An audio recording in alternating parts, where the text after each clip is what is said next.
crianças, tudo bem com vocês? Turma do terceiro ano, vamos para a nossa revisão mensal, para correção de língua portuguesa. Sei que vocês já fizeram toda a sua revisão, né, com capricho. Parabéns, viu, turma do terceiro ano? Estou gostando muito da participação de todos vocês. Bom, vamos começar, né, nosso conteúdo, né, nosso gênero textual, que são histórias em quadrinhos. E aí nós trazemos que a história em quadrinhos é muito rica em linguagem, certo? Nela observamos tanto a utilização da linguagem verbal quanto a não verbal. Na linguagem verbal, notamos bastante o uso dos sinais de pontuação. E os sinais de pontuação ajudam o quê, gente? A descrever aquela sensação, o que os personagens estão querendo passar para você. Né? Se é uma pergunta, se é finalizando a história, se é um pensamento. Então, tudo isso nós ficamos atentos aos sinais de pontuação também. Né? Já na linguagem não verbal, além das imagens, nós temos os símbolos, né, gráficos e as onomatopeias, que nos ajudam a interpretar a história. Aí nós estamos apresentando para vocês a historinha da Turma da Mônica, bem legal aí, e ela traz na primeira questão. Leia o texto a seguir uma história em quadrinhos de Maurício de Souza. Após, responda aos questionamentos. Então, após a leitura, né, você vai responder os questionamentos. Tem aí a Turma da Mônica. Tem Mônica e Magali. Olha a expressão facial, né, a leitura não verbal aí, da Mônica e da Magali. Aí a Mônica fala: ai, Magali, meu sonho é visitar a Europa, lá do outro lado do mundo. O meu também. Sério, o meu também. Olha só, a Magali fica surpresa, né? Porque a Mônica estava tendo o mesmo sonho que ela. Aí ela continua, Magali. Eu morro de vontade de ir até a Itália visitar a Torre de Pisa. Dizem que os turistas tiram tantos tequinhos da torre que hoje ela até tomba para um dos lados. Olha aí a Magali, gente, na Torre de Pisa que ela falou, né? E depois eu passaria por Paris, na França, para visitar a deliciosa Torre de Eiffel. Olha só, gente. Já fico com água na boca só de pensar em beliscar camada por camada de chocolate. Magali, que doideira é essa? Não é Torre de Pizza, e sim de Pisa. E não tem nenhuma Torre de Eiffel, é Torre Eiffel. Ah, é? Bom, então meu sonho é ir até a padaria do Quinzinho mesmo, que tem tudo o que eu quero e fica logo ali na esquina. Pronto, finalizou a historinha. Gente, olha só a Magali. Olha só como a Mônica falou com ela, que doideira, né? Ficou bem irritada por essa confusão que ela estava fazendo dos nomes dos lugares com nomes de comida, de alimentos. E aí, a decepção da Magali. Ela realmente, gente, ela acreditava que tinha a Torre de Pizza, né? Que tinha a Torre de Pizza e a Torre de Eiffel. E aí ela fala, olha só, fica triste. Ah, é? Então, cuidado, vamos prestar atenção na linguagem não verbal do rosto e da expressão dos personagens, certo? Aí vem na primeira, a letra A, diz: que gênero textual você acabou de ler? Gênero textual, gente, histórias em quadrinhos, né? História em quadrinhos. Letra B, quais os personagens da história? Nós apresentamos aí uma conversa entre as duas amigas, Mônica e Magali. C, qual o objetivo do autor ao escrever esses quadrinhos? Marque a resposta certa. Nós não estamos falando de todas as histórias em quadrinho. No caso dessa historinha que você acabou de ler, tá? Dessa historinha que você acabou de ler. O que é que essa historinha está querendo passar para você? É uma crítica? Ela está querendo apenas informar, divertir o leitor ou narrar uma aventura entre amigas? O que vocês acham, hein, gente? Claro, né, que foi uma história bem divertida aí entre as duas, então é divertir essa historinha que você acabou de ler. Na letra D, no sexto quadrinho, a expressão do rosto da Mônica, olha só a linguagem não verbal, demonstra que ela está irritada. Por que ela ficou assim? Está aí o quadrinho, não é isso? Ela fala, Magali, que doideira é essa? Não é Torre de Pizza, e sim de Pisa. E não é nenhuma Torre Eiffel, é Torre Eiffel. Então, gente, ó, ela mostra a expressão da Mônica bem irritada e da Magali sem entender. Por que a Mônica ficou irritada?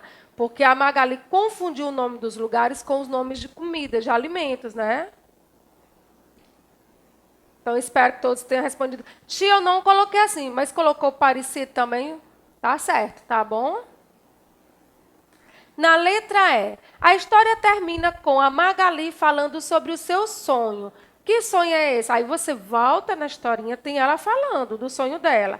E aí ela diz, bom, o meu sonho, né, a Magali fala que é ir até a padaria do Quinzinho, que era perto, e tinha tudo que ela queria. Tá aí, gente. Peguei só lá da historinha, né, a resposta da Magali, do sonho dela. Agora nós vamos falar sobre as onomatopeias. Vocês lembram o que são as onomatopeias? Não lembra, crianças? Falamos muito, demonstramos muito isso, falamos nas nossas aulas, tanto virtuais como online. Bom, onomatopeia é a palavra que, na escrita, representa o som ou ruído, né? Palavras que imitam sons naturais, quer sejam de objeto, de pessoas ou de animais, é muito usada em histórias em quadrinhos. Não está lembrado das onomatopeias? Vamos lá recordar. Observe as imagens a seguir e escreva o som, né, que são as onomatopeias estão imitando. Quais são os sons que elas imitam? Aqui, nitidamente, pela imagem, a gente já identifica que é um choro, né? Isso está chorando, ó, voar aqui. Essa onomatopeia. E ali, gente, ó, o maior, né? Medo do Cascão é o quê? O trovão anunciando a chuva. Olha só a carinha do Cascão. Próximo. Uma cena não muito comum, mas eles são amigos, gente. Então, amigos realmente, às vezes se desentendem, mas eles também se amam, como a Mônica e o Cebolinha. Ela está falando aí, ó. Muito obrigada. Valeu, Cebolinha, obrigada, né? Adorei o presente. Ela está agradecendo, então ela está dando um beijo. E essa onomatopeia que aparece aqui é de um beijo, gente. Tia, mas eu conheço outro. Ok, existe outra onomatopeia para o beijo também, tá? E aquele barulhinho ali, gente, olha só. Muito, existe muito, principalmente na Turma da Mônica, quando a Mônica está dando coelhada, né, nos meninos. Isso aí é do quê, gente? De queda ou batida, tá? Serve para os dois. Ah, olha só, gente. Mônica, às vezes, ela fica muito irritada com a brincadeira dos meninos, principalmente do Cebolinha. E essa onomatopeia que ela simboliza, ó, só representa raiva. Quer dizer que o personagem está com raiva. E ali está fácil de identificar, né? Além de ter a onomatopeia, que já diz muito, tem também o movimento que o menininho está fazendo, né? Que ele está com o lenço no nariz. Então, ali é o que é uma onomatopeia de espirro. Bem fácil, eu sei que existe muitas, eu sei que vocês já fizeram várias pesquisas, já sabem várias onomatopeias, mas isso aqui foi a que nós trabalhamos na nossa revisão. Espero que tenha ajudado vocês, que todos tenham acertado.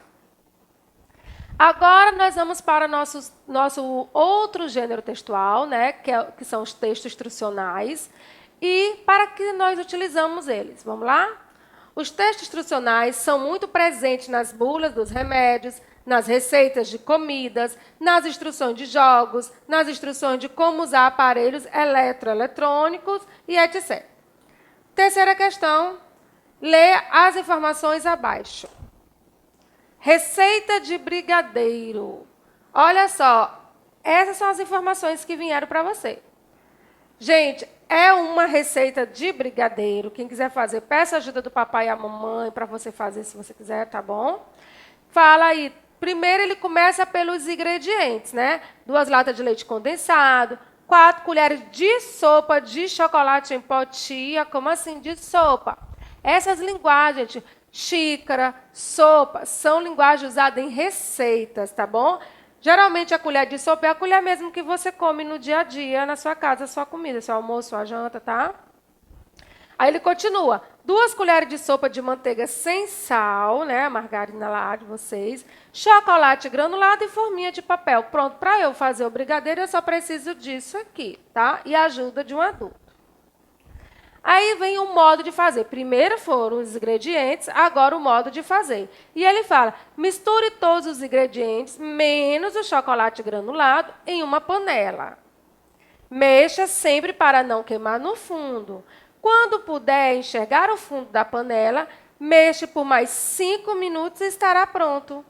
Deixe esfriar antes de enrolar. Lembrando que esse passo aqui, né, é um adulto que faz para você, que nós estamos falando de panela, nós estamos falando de fogo, tá? Crianças, você pode pedir ajuda, mas depois que esfriou, ó, deixe esfriar antes de enrolar. É o outro passo, né? Para que a massinha do brigadeiro, né, do chocolate não grude na sua mão, crianças, você tem que passar, ó, manteiga, né, a margarina aí. Então, por isso que ele vem unte-as. Untar é outra linguagem também usada em receita, é você colocar a manteiga. Depois, é só fazer as bolinhas, passar no chocolate granulado e colocá-las em forminhas de papel. Pronto, gente, está terminado o seu brigadeiro. Então, nós temos aqui uma receita de brigadeiro bem fácil, bem legal e muito gostosa. E para que serve a receita? A receita aí que vocês acabaram de ver, para que serve a receita? Receita, gente, ela serve para ensinar passo a passo como preparar um alimento. Por exemplo, aqui que nós usamos, exemplo foi o brigadeiro. Mas existe a receita de vários tipos de comida. Toda vez que nós vamos preparar um alimento que nós queremos, não conhecemos o preparo desse alimento, nós seguimos uma receita, o passo a passo de como preparar. Letra B. Quais são as partes em que nossa receita está dividida? Eu estou falando dessa receita do brigadeiro. A receita do brigadeiro ela foi dividida em duas partes, que foram os ingredientes e o modo de fazer. Lembra do nosso bolo de pote? Lá já tinha outro. Tinha os ingredientes, o modo de fazer e a calda. Nesse caso aqui, nós só temos duas partes. Aí tem, a que gênero textual pertence esse texto? Que gênero textual é, gente? Ao gênero textual instrucional, porque é um texto instrucional, tá? Qual é a função de um texto instrucional? Ensinar passo a passo como montar um objeto, preparar o alimento, fazer funcionar um aparelho ou ler um texto. Até uma brincadeira, quando você vai ensinar, você vai instruir o colega, não é isso? Um jogo de videogame, certo? Então, tudo isso aí você precisa de uma instrução. Então, isso aí é um gênero textual, que é o texto instrucional, tá?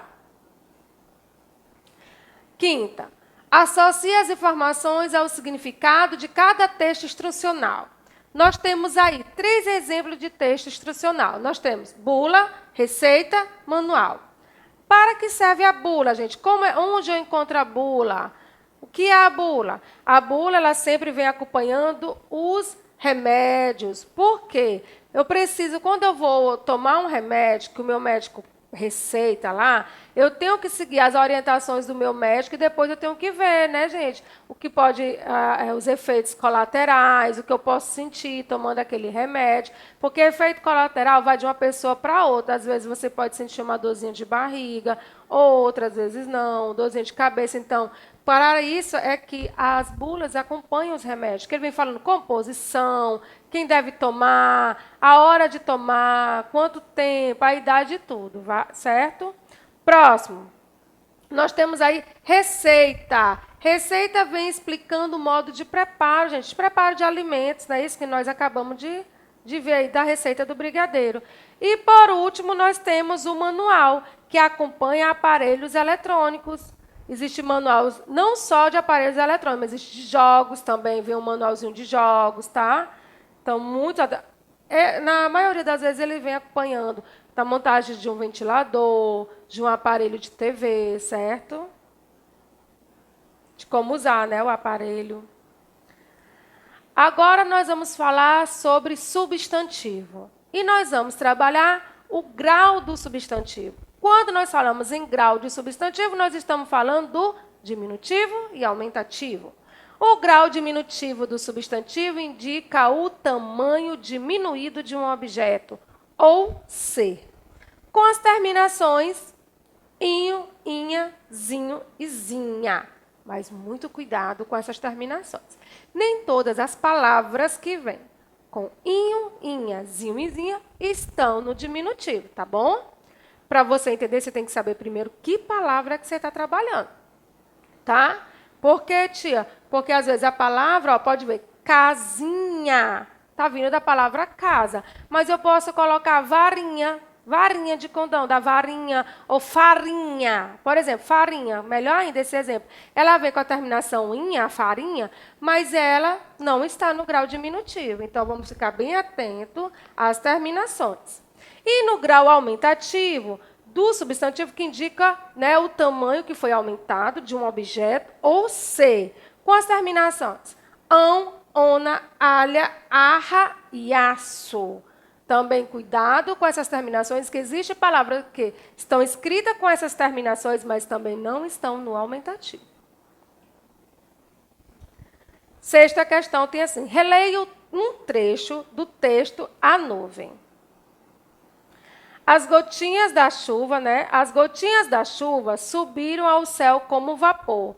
Evaporaram, nasceu outra nuvenzinha e foi crescendo, crescendo. Olha só, vamos prestar atenção nas palavras gotinhas, nuvenzinha. Vamos lá, o que é que ela fala sobre isso? Ó. Os substantivos gotinhas e nuvenzinhas indicam um tamanho, isto é, um grau. Que grau é esse? Está no formato normal? Normal seria o quê, gente? Gota e nuvem, então não está. Está no diminutivo? Gotinha, nuvenzinha. Ou no aumentativo? Bom, está bem fácil identificar que essas palavras estão no diminutivo, não é isso? Pelas suas terminações eu consigo identificar. E aí na letra B ele vem. O que você observou nas duas palavras para responder à questão anterior? Foi o que eu acabei de falar para vocês. Tanto na palavra gotinha como na palavra nuvenzinha, eu prestei atenção nas terminações, porque eu sei que a palavra gotinha vem da palavra gota e nuvenzinha vem da palavra nuvem. Então, eu observei o quê? As terminações inhas, tanto na gotinha como nuvenzinha. Espero que vocês estejam acompanhando. Se for para corrigir, corrija aí rapidinho. Quem acertou, parabéns. Quem colocou parecido, parabéns também, tá? Sétima questão. Substitua as palavras em destaque por uma só palavra no aumentativo ou diminutivo, conforme o contexto das frases. Então, aqui nós temos misturado, aumentativo e diminutivo. Você vai identificar quando você lê a frase e vai substituir a palavra que está marcada por apenas uma palavra. Letra A. Moro numa casa pequena. Moro numa casinha. Amanhã nós nos reuniremos numa sala pequena. Amanhã nós nos reuniremos numa salinha. Pronto. Casa pequena, casinha. Sala pequena, salinha. Substituí essas duas palavras em uma única palavra e eu consegui, né? Não mudou a ideia. Continua sendo uma sala pequena, né? Salinha. Letra C. Silmara ganhou um cão pequeno. Silmara ganhou um cãozinho. Naquela tarde caiu uma chuva fraca. Naquela tarde caiu uma chuvinha. Olha só as terminações, gente. Já está vendo? Está percebendo? Letra E tem. Aquele menino possui um nariz enorme. Olha só. Aquele menino possui um nariz enorme. Aquele menino possui um narigão. O leão abriu sua boca enorme. O leão abriu a sua bocarra. No meu aniversário, ganhei um carro grande. No meu aniversário, eu ganhei um carrão. Pronto, olha aí, gente. Bem fácil substituir as palavras que estão marcadas por apenas uma palavra. Aí eu venho novamente lembrando para vocês o que é o substantivo. Vocês viram o grau de substantivo, mas o que é, gente? Está lembrado o que é o substantivo? Vamos lá? Substantivo é a palavra que dá nome a pessoas, animais, objetos, lugares. E o substantivo ele pode ser próprio e comum, se flexionado em gênero, né, masculino e feminino, em número singular e plural, e grau aumentativo e diminutivo. E aí, para enriquecer mais ainda nossos estudos e finalizar nossos conteúdos sobre substantivo, nós vamos trabalhar também mais um pouco sobre o substantivo. E aí, agora nós vamos trabalhar, né, na oitava questão, vamos trabalhar um pouco mais para lembrar, né, sobre o nosso substantivo. Certo? Então, vamos lá. Leia as informações e marque as alternativas corretas. O substantivo é comum quando nomeia série da mesma espécie. Lembra que eu falei cachorro? Não estou falando a espécie do cachorro. Gato, do mesmo jeito. Mesa, não estou falando se é quadrada, redonda, de vidro ou madeira. Então, são da mesma espécie? É comum? Então, o substantivo que nomeia seres da mesma espécie é um substantivo comum.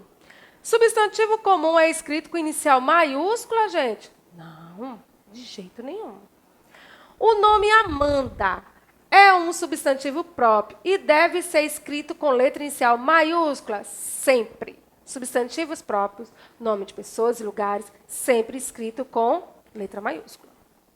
O substantivo comum é escrito com letra inicial minúscula? Agora sim, corretíssimo. Substantivo comum, como eu falei, mesa, cachorro, gato, são escritos com letras minúsculas porque são substantivos comuns, inicial minúscula.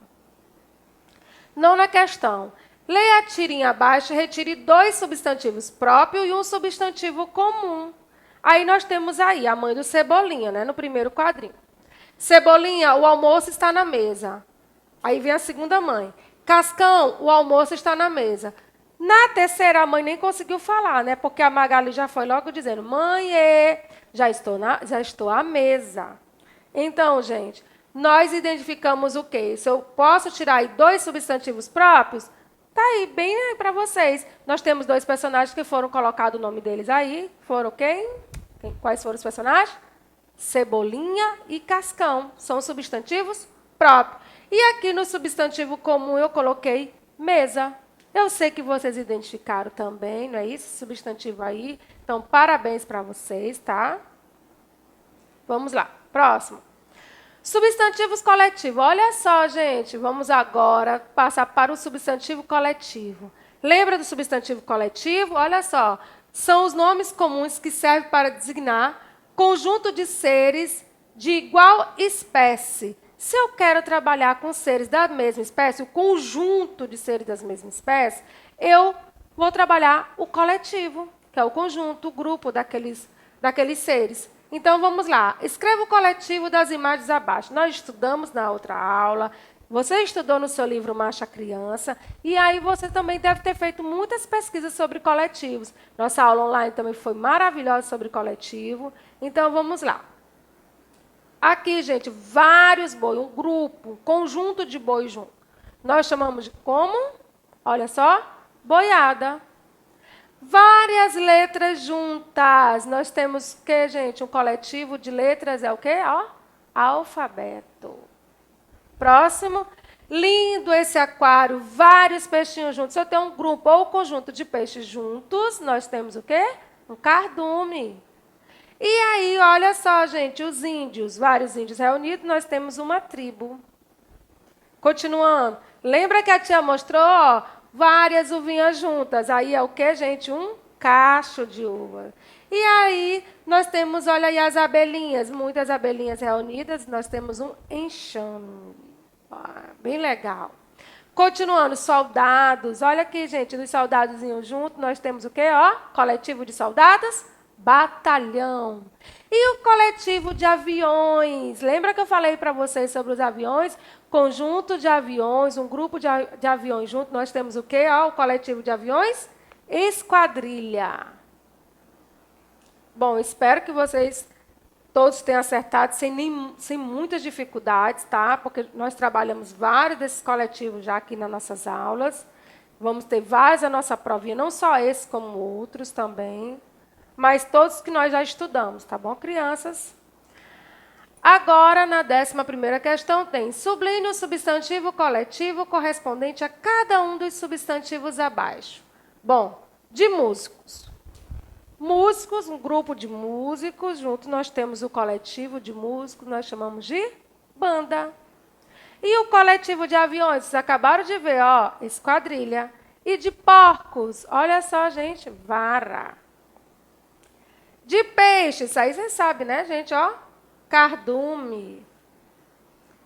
De quadros, vocês ainda não tinham visto, nós não tínhamos comentado na nossa aula, e eu trouxe para vocês, olha, gente, quando você tem vários quadros em uma exposição, vários quadros reunidos, nós chamamos de ó, pinacoteca.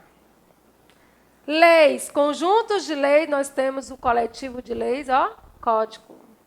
Cebolas e alhos também nós chamamos de ó, réstia. Então, coletivo de cebolas e de alhos também nós chamamos de réstia.